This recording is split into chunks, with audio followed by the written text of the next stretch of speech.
Just before the evening news began, a family gathered around their old television, laughing at the son they had forced out of their home. "He will never become anything," his older brother said with a smile. The young man had left months earlier, with only a small bag and a heart full of pain. Even then, he never cursed them or wished them harm. He simply thanked them for the years they had given him and walked away. As the news started, the presenter smiled and said, "Tonight, we celebrate a young man whose story is inspiring the whole nation." The family froze when they heard a name that sounded painfully familiar. Before that day, Musa lived a simple life in a small village where every morning began before sunrise. He fetched water, worked in the fields, and took small jobs to help put food on the table. While others rested after work, he spent his evenings reading old books that people had thrown away. His dream was simple. He wanted to build something that would make his village proud and prove that kindness and hard work could change a person's life. But inside his own home,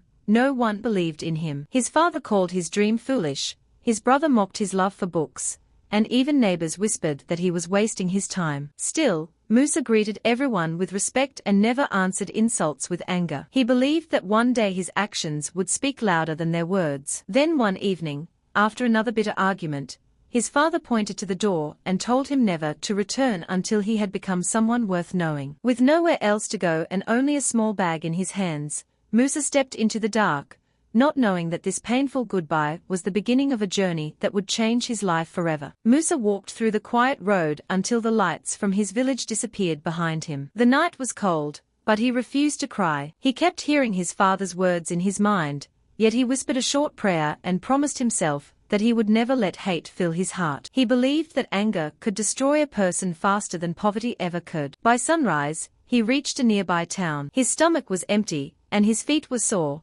but he went from shop to shop asking for work. Most people did not even let him finish speaking. Some closed their doors.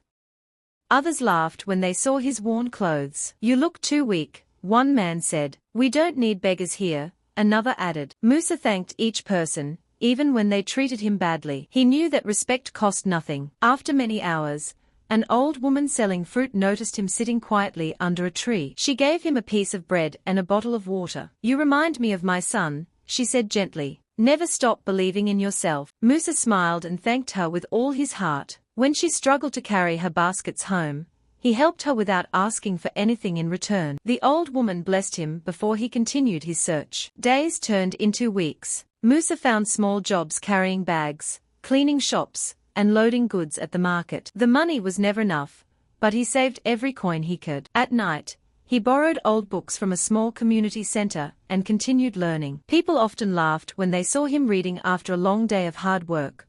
"What good are books when you can barely feed yourself?" they joked. Musa simply smiled and turned another page. One afternoon, he saw a notice about a training program for young inventors. The winner would receive support to build a new project that could help local communities. His heart raced with hope. This was the chance he had been praying for. He spent every free hour preparing. He wrote ideas on pieces of old cardboard because he could not afford a notebook. He believed that if someone only gave him one chance, he would prove himself. On the morning of the interview, Musa dressed in the cleanest clothes he owned and walked to the center with confidence. But just as he reached the entrance, a staff member stopped him, looked at his worn sandals and faded shirt, and shook his head. "The registration closed yesterday," the man said. Musa's smile slowly disappeared. He stared at the closed gate, knowing that the opportunity he had waited for had slipped away before he could even step inside. Little did he know that an even greater test was about to begin. Section 2. Musa stood outside the training center for a long time. People walked past him without even looking his way. The hope he had carried for weeks seemed to disappear in a single moment. He folded the pieces of cardboard with his ideas and quietly placed them back into his bag. Then he turned and walked away. The small jobs that had helped him survive soon became harder to find. A new group of workers arrived in town, and many shop owners hired them instead. Some days Musa searched from morning until sunset, without earning a single coin. He ate less and drank water whenever hunger became too strong. One evening, he returned to the small room, where he rented a corner to sleep. The landlord was waiting at the door. "You are 2 weeks behind," the man said firmly. "If you cannot pay by tomorrow, you must leave." Musa lowered his head. "Please give me a little more time. I will find work." The landlord sighed. "I have been patient. Tomorrow is the last day." That night, Musa could not sleep. He looked at the old books beside him and wondered if he had been chasing a dream that would never come true. For the first time since leaving home, doubt entered his heart. The next morning, he sold the few things he owned just to buy food and pay part of what he owed. Even then, it was not enough. By evening, he was carrying his bag through the streets again, with nowhere to stay. Rain began to fall. Musa found shelter under the roof of a closed shop. His clothes were wet, and his body shook from the cold. As he watched people hurry home to their families, he felt more alone than ever. For a brief moment, he thought about returning to his village. He imagined standing before his father and hearing the words, "I told you that you would fail." The thought hurt more than the rain. He wiped his eyes, stood up, and whispered, "I will keep going." The next morning, he helped an elderly man push a broken cart across a muddy road. The man thanked him warmly and noticed the bag full of old papers on Musa's shoulder. "What are you carrying?" he asked. "My ideas," Musa replied with a shy smile. "I still hope they may help someone one day." The old man looked at him with quiet interest. He reached into his pocket, pulled out a small card, and handed it to Musa. The next morning, Musa woke before sunrise. He cleaned his clothes as best as he could at a public tap, and carefully placed the small card in his pocket. It was the only thing giving him hope. When he reached the address, he found a simple workshop filled with broken machines, tools, and young people learning different skills. An elderly man with kind eyes welcomed him. "You must be the young man Mr. Aide told me about," he said with a smile. "My name is Mr. Bello. Let me see these ideas you have been carrying." Musa slowly opened his bag and handed him the old pieces of cardboard. Mr. Bello read every page without saying a word. When he finished, he looked at Musa and smiled. "These ideas are not perfect," he said, "but they are honest. More importantly, they solve real problems." For the first time in many months, someone believed in him. Mr. Bello offered Musa a place in the workshop. There was no salary, only free training, simple meals, and a small corner where he could sleep. "It is not much," Mr. Bello said, "but if you are willing to work hard, you will learn." "I am ready," Musa answered without hesitation. The training was harder than he expected. He made mistakes almost every day. Some of his projects failed before they even worked. Once, he spent an entire week building a small water pump, only for it to stop working after a few seconds. A few trainees laughed.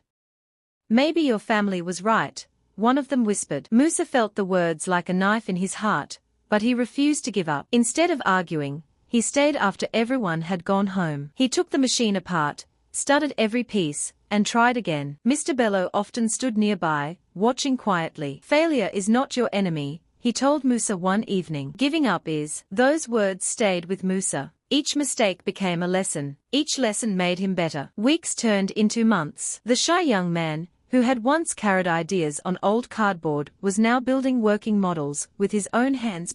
One afternoon, a local community leader visited the workshop. The village had been struggling to get clean water during the dry season, and he wanted to see if anyone could offer a solution. Mr. Bello pointed to Musa. "I think you should show him your project." With nervous hands, Musa demonstrated a simple, low-cost water pump that could be repaired using local materials. The machine started, the water flowed, and everyone stood in silence. Then the community leader broke into a wide smile. "This is exactly what our people need," he said. "I want you to build the first one for our village." As Mr. Bello proudly placed a hand on Musa's shoulder, Musa realized that, for the first time since leaving home, someone was trusting him with a real opportunity. Musa threw himself into the work with all his heart. He arrived at the workshop before anyone else and often stayed until late at night. Every mistake he had made in the past became a lesson that helped him improve. With Mr. Bello's guidance, he built the first water pump for the village, testing it again and again until he was sure it would not fail. The day it was installed, the whole village gathered around. Children watched with excitement while older women carried empty buckets. When Musa switched on the pump, clear water flowed out. For a moment, no one spoke. Then cheers filled the air. Some women wiped tears from their eyes. "This will save us hours every day," one of them said. Another smiled and added, "Our children will no longer miss school just to fetch water." Hearing those words filled Musa with joy. He had always dreamed of helping people, and now he could see the difference with his own eyes. The praise did not make him proud. Instead, it made him work even harder. Soon, nearby villagers began asking for the same water pump. Musa trained other young people at the workshop so they could build and repair the machines too. Some of them had once laughed at his failures, but now they gladly learned beside him. Musa treated everyone with kindness, never reminding them of the past. Mr. Bello smiled as he watched the workshop grow busier each week. "You are not only changing lives," he said, "you are giving others a chance to earn an honest living." Months passed, and stories about the young inventor spread from village to village. Local newspapers wrote about the simple machines bringing clean water to forgotten communities. Visitors arrived to see the project for themselves. One morning, a television crew came to record interviews with families whose lives had changed because of the pumps. Before leaving, the reporter shook Musa's hand. "Your story deserves to be heard across the country," she said. "People need to know that hope can grow from hardship." A few days later, Mr. Bello walked into the workshop holding an official letter. His face was glowing with pride. "Musa," he said, handing over the envelope, "you have been invited to the National Innovation Awards. They want to honor your work on live television." Musa stared at the letter in disbelief. His hands trembled as he opened it. Across the top were the words that would change everything. At that very moment, far away in his village, his family had no idea that before the week was over, they would hear his name spoken on every television in the country. "I know someone who likes meeting young people with big dreams," he said. "Go to this address tomorrow morning. Tell them that Mr. Aid sent you." Musa held the card tightly in his hand. It was only a small piece of paper, but after so many days of darkness, it felt like the first ray of sunlight breaking through the clouds. The night of the National Innovation Awards finally arrived. Musa stood backstage in a clean suit that Mr. Bello had helped him buy. He took a deep breath as his name was called. The audience clapped while he walked onto the stage with quiet confidence. Back in his village, families had gathered around their televisions to watch the program. Musa's father, mother, and brother were among them. They were only watching because their neighbors had invited them. Then the presenter smiled and said, "Tonight, we honor a young man whose simple idea has brought clean water to many villages and given hope to thousands of people. Please welcome Musa." The room fell silent. His father stared at the screen in shock. His brother could not believe his eyes. The young man they had laughed at was now standing before the whole nation. The same son they had called a failure was receiving one of the country's highest honors. The presenter handed Musa the award and asked, "After everything you have been through, what kept you going?" Musa smiled gently. "I remembered that pain does not have to make us bitter," he said. "People may close doors, but that does not mean your journey is over. Keep learning. Keep working. Keep being kind. One day, your work will speak for you." The audience stood and applauded. The next day, Musa returned to his village. This time, people did not whisper behind his back. They came out of their homes to greet him. Children ran beside him with smiles on their faces. Neighbors who had once mocked him now lowered their heads in shame. When Musa reached his family home, his father slowly stepped outside. For a long moment, neither of them spoke. Then his father said softly, "My son, I was wrong. I judged you before I understood your dream. Can you forgive me?" Musa stepped forward and embraced him.